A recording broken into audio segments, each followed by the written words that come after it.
I want to be like you. میں نے اس کی طرف دیکھا کہ منہ سے شراب کی بو آ رہی ہے، ہاتھ میں اس نے شراب کی بوتل پکڑی ہوئی ہے. یہ عاجز سمجھا کہ شاید یہ اس وقت اپنے ہوش میں نہیں، پرواز کر رہا ہے، اور اس کو فقیر کا یہ لباس اچھا لگا تو پوچھا کہ آپ کو یہ پگڑی، امامہ اور جبہ وغیرہ اچھا لگا؟ کہنے لگا no, I want to be like you, I see some light on your face. میں تمہارے جیسا بننا چاہتا ہوں اس لیے کہ تمہارے چہرے پہ مجھے کچھ روشنی محسوس ہو رہی ہے.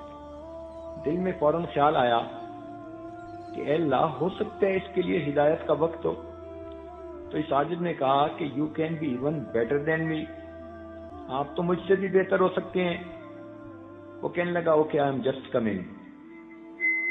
سامنے ایک واش روم تھا، وہ نوجوان سیدھا اس میں چلا گیا اور اس نے دیکھتے دیکھتے وہ بوتل شراب کی ٹریش کین کے اندر پھینک ماری، اور پھر اس نے اپنا ہاتھ منہ دھویا، کلی کی، فریش اپ ہوا، اور فریش اپ ہو کے پھر اس عاجز کے پاس آ کر کرسی پر بیٹھ گیا اور کہنے لگا let me introduce my self. میں نے کہا ٹھیک ہے. کہنے لگا یہ میرا نام ہے، میں نے ٹوکیو یونیورسٹی جاپان سے کمپیوٹر انجینئرنگ میں ایم ایس سی کی ہوئی ہے، اور ایک کمپنی کے اندر میں مینیجر کے طور پہ کام کرتا ہوں. آپ دیکھ رہے ہیں کہ اللہ نے مجھے کتنی اچھی جوانی دی، خوبصورتی دی، اور میری جاب بہت اچھی ہے، اور میرے آفس میں ادھر ادھر ارد گرد ہر طرف لڑکیاں کام کرتی ہیں. میرا کوئی دن گناہ کے بغیر نہیں گزرتا. مجھے دائیں بائیں کہیں نہ کہیں سے روز گناہ کی آفر ہوتی ہے، اور میں ڈیلی گناہ کرتا ہوں. تو اب آپ مجھے بتائیں کہ میں آپ جیسا کیسے بن سکتا ہوں؟ پھر کہنے لگا کہ میرے بارے میں یہ سمجھ لیں، I ate everything, I do everything. ان دو لفظوں میں اس نے اپنی پوری زندگی کی ترتیب بتا دی. I ate everything, I do everything. اب ایسی اس نوجوان کی زندگی، اور وہ کہتے ہیں کہ جی میں نیک بننا چاہتا ہوں. اس عاجز نے اسے بتایا کہ بھائی توبہ کے کلمات پڑھو، اور ایک ذکر قلبی کا طریقہ ہے، یہ عاجز آپ کو بتائے گا کرنا. اس کی برکت آنکھوں سے دیکھنا.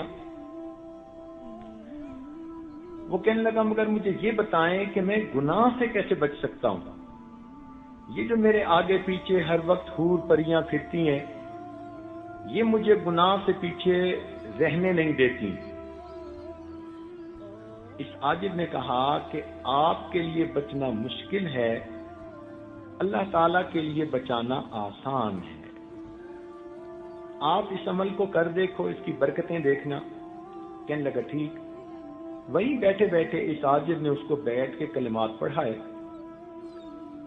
اور یہی ذکر کا طریقہ سمجھایا، اور وہ بچہ بھی چلا گیا نوجوان، اور یہ عاجز بھی اپنی فلائٹ پر چلا گیا.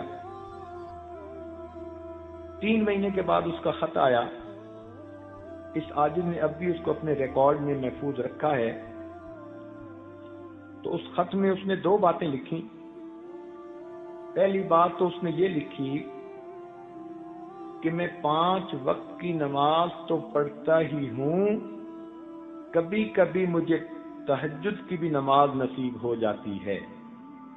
یہ اس نے پہلا پوائنٹ لکھا کہ میں 5 وقت کی نماز تو پڑھتا ہی ہوں، کبھی کبھی مجھے تہجد کی بھی توفیق نصیب ہو جاتی ہے.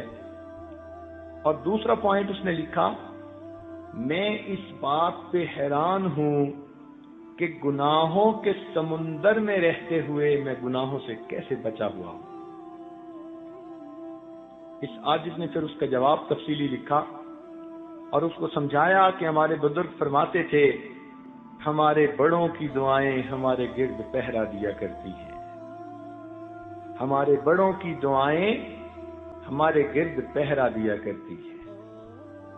دور بیٹھا کوئی تو دعائیں دیتا ہے، دور بیٹھا کوئی تو دعائیں دیتا ہے، میں ڈوبتا ہوں سمندر اچھال دیتا ہے۔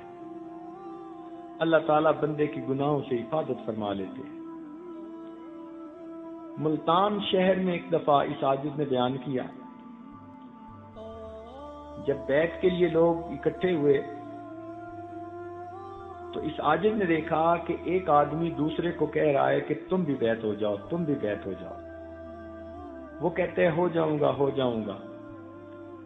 اس عاجز نے جب دیکھا تو اسے کہا کہ بھئی کیوں پش کر رہے ہو، یہ تو خوشی کی بات ہے، دل کے سودے ہیں۔ تو وہ آدمی پھر اس عاجز کے ساتھ ڈائریکٹ گفتگو کرنے لگا، کہنے لگا حضرت میں اس علاقے کا پولیس اسٹیشن کا انسپیکٹر ہوں، انچارج ہوں، یہ میرے بڑے بھائی ہیں، خود بھی بیعت ہونا چاہتے ہیں اور مجھے بھی کہتے ہیں بیعت کرنے کے لیے، مگر میں کیا بیعت کروں گا، آپ کو پتہ ہی ہے کہ پولیس والوں کی زندگی کیا ہوتی ہے۔ اس عاجز نے کہا کہ آپ کے لیے بھی نیکی کا راستہ کھلا ہے۔ وہ آگے سے انسپیکٹر آگے سے کہتے ہیں حضرت میری زندگی اتنی گندی ہے، جو گناہ آپ سوچ سکتے ہیں وہ گناہ میں نے کیا ہوا ہے۔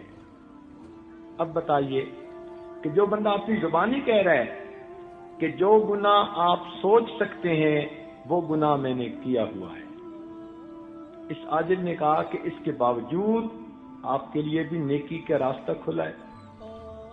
وہ کہنے لگا اچھا حضرت پھر مجھے بھی بیعت کر لو۔ وہ انسپیکٹر پولیس کا بیعت ہو گیا، یہ عاجز پھر اگلی جگہ چلا گیا۔ کوئی 4 مہینے کے بعد دوبارہ پھر اسی جگہ گلگشت کالونی میں جانے کا موقع ملا۔ عصر کی نماز پڑھی تو جیسے ہی جانے کے لیے اٹھے کوئی آدمی آیا اور اس نے پیچھے سے آگ کے بندے کو ہگ کیا۔ اب یہ عاجز بڑا حیران کہ یہاں کوئی میرا بچپن کا کلاس فیلو تو ہے نہیں کہ جو اس قسم کی بے تکلفی کی حرکت کرے، یہ کون آدمی ہے جس نے آ کے مجھے پیچھے سے ہگ کر کے جکڑ لیا۔ تھوڑی دیر تو صبر کیا، جب چھوڑا تو اس کا چہرہ دیکھا تو کوئی چھوٹی چھوٹی اس کے چہرے پر داڑھی، تو فوراً ذہن میں خیال آیا کہ یہ تو وہی پولیس انسپیکٹر ہے۔ اس عاجز نے کہا او تھانے دار صاحب کیا حال ہے؟ تو جب یہ کہا تو اس نے فوراً آگے سے جواب دیا حضرت تھانے دار تو اس دن مر گیا تھا، اب آپ کا غلام زندہ ہے۔ پھر مسجد کے نمازیوں کے سامنے اس نے کہا آن ڈیوٹی SHO،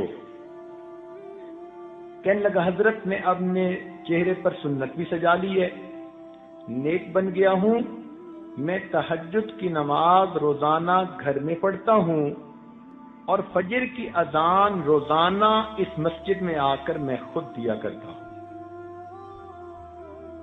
ایسی برکت کہ علاقے کا آن ڈیوٹی SHO گھر میں تہجد پڑھتا ہے اور محلے کی مسجد میں آ کے فجر کی اذان دیتا ہے۔ یوں اللہ تعالیٰ زندگیوں کو بدل دیتے ہیں۔ اس بیعت اور نسبت کی اللہ کے ہاں بڑی برکت ہے۔ اللہ تعالیٰ بندے کو ظاہری مصیبتوں سے بھی بچاتے ہیں اور اللہ تعالیٰ اخلاقی مصیبتوں سے بھی بچاتے ہیں۔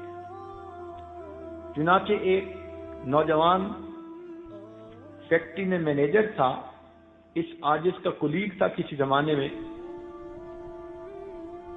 ایک دفعہ وہ مہمان خانے میں آیا، ہتھ کڑی لگی ہوئی، 2 پولیس والے ساتھ ہیں۔ یہ عاجز دیکھ کے بڑا حیران ہوا۔ اس نے MSc کیمسٹری کی ہوئی تھی، MBA کیا ہوا تھا، بڑا لرنڈ بچہ تھا اور ایک مینیجر کے طور پہ کسی فیکٹری میں کام کر رہا تھا۔ اس حالت میں دیکھ کے یاجج بڑا حیران ہوا، پوچھا کیا بنا؟ کہنے لگا حضرت میرے اوپر اس وقت قتل کا مقدمہ ہے، میں جیل سے سپرنٹینڈنٹ پولیس سے اسپیشل اجازت لے کر آپ سے دعا کروانے کے لیے